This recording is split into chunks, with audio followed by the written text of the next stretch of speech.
Hello, welcome to Gardeners, Florida. I'm out here trimming the stand of Clerodendron paniculatum, also known as the pagoda flower. I have a rather large stand here, probably 20 feet by 15 feet. It started as one plant. My wife got it for me for my birthday, and she planted it out here, and now it's this. It's a beautiful stand, though. What happens is I trim it like I'm trimming now in an amphitheater style. So it's low in the front and tall in the back. And what that does is create this wall of these big, beautiful orange and red blooms with little specks of yellow. And the butterflies just go crazy for it. And it blooms all through the summer and on into the early autumn months. And so today I'm actually a little behind on this because, well, first I was injured for a little bit, and second I was injured because of cleaning up the tremendous amount of debris that was left over from Hurricane Milton. If you're in Florida, you felt the impact of that one, and Helene as well. But Milton in particular was a real landscape changer. It knocked over several large oaks on our property and dropped a lot of limbs out of trees that are still falling after having been killed and resting up in the branches. They're still dropping. Kind of watch your step here. One in particular was the backdrop for our beautiful stand of azaleas that we have. The tree just blew over and left a real space in the garden. There's actually a big crater there left from the root ball that was pushed over by the winds. Well, I know what I'm going to replace that tree with. Once we get it cleared up and moved off site, I'm going to replace it with a Tabebuia. The Tabebuia is a beautiful pink tree that blooms about the same time as the azaleas. And the best specimen I've ever seen is in the garden of my friend, Martha.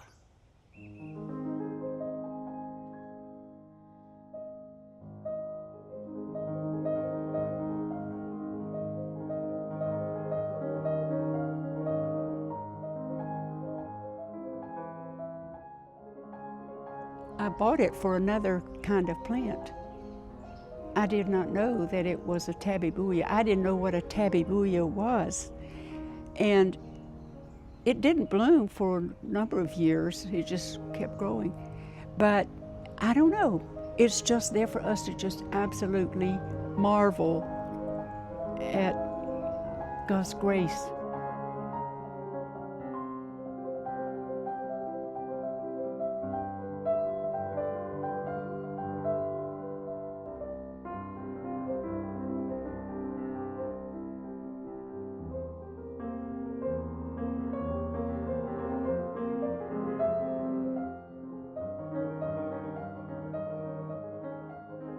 You have to understand what the garden does for me, and my soul is so nourished when I look out and see things growing, and everything represents life to me. So I'm drawn to the things that are blooming, but also expectant of the things that are going to bloom, and grateful for the things that did bloom. So it's just kind of a ongoing heart set, not so much mindset, but just a heart set, you know. And that's why I love the garden.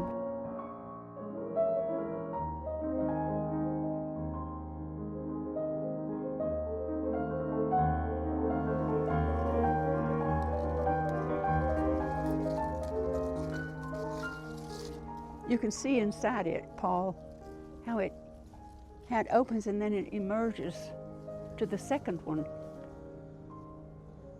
The first one comes and then you look and you can see one over there that's spent, but you can see how it's fully emerged.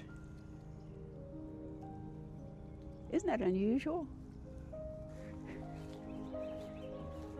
I was telling the neighbor, what I like about spring is if you look at this real close, every one of these little things is going to be a flower.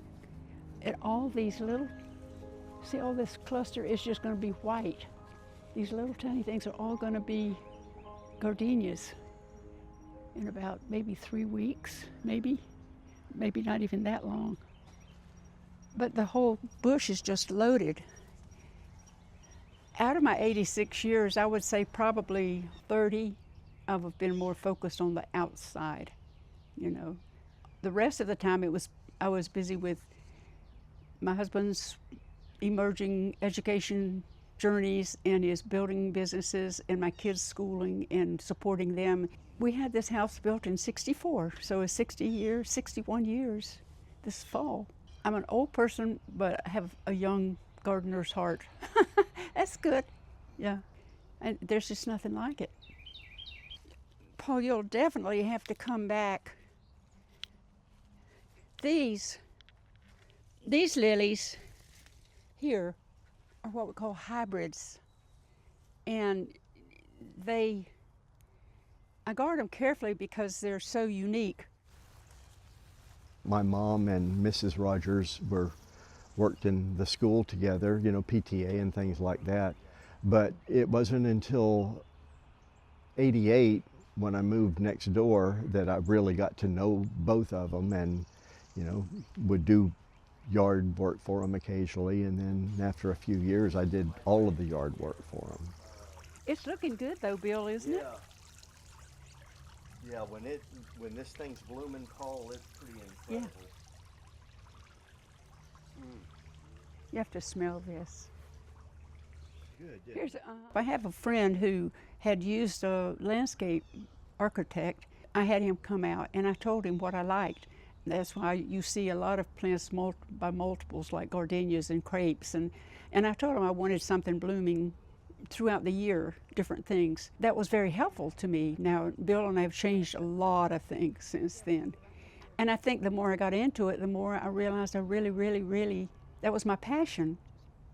That was my late life passion from 50 years old on even to today, you know. And I'm laughing at myself because I'm thinking as soon as Paul leaves, I'm gonna get out here and finish raking these leaves out here.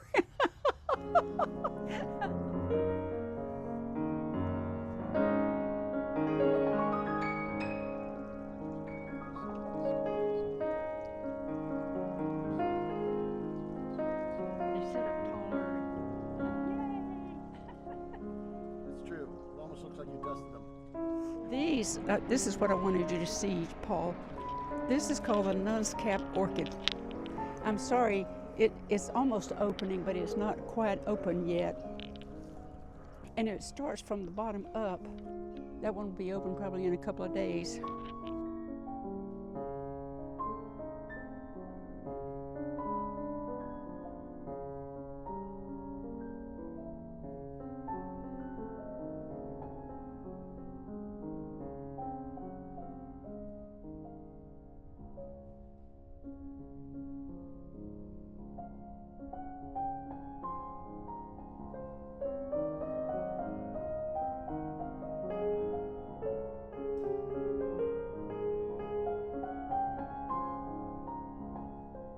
Being partners with God's beauty, the creation, and while we have weeds and all these kind of things, it's just you see His handiwork.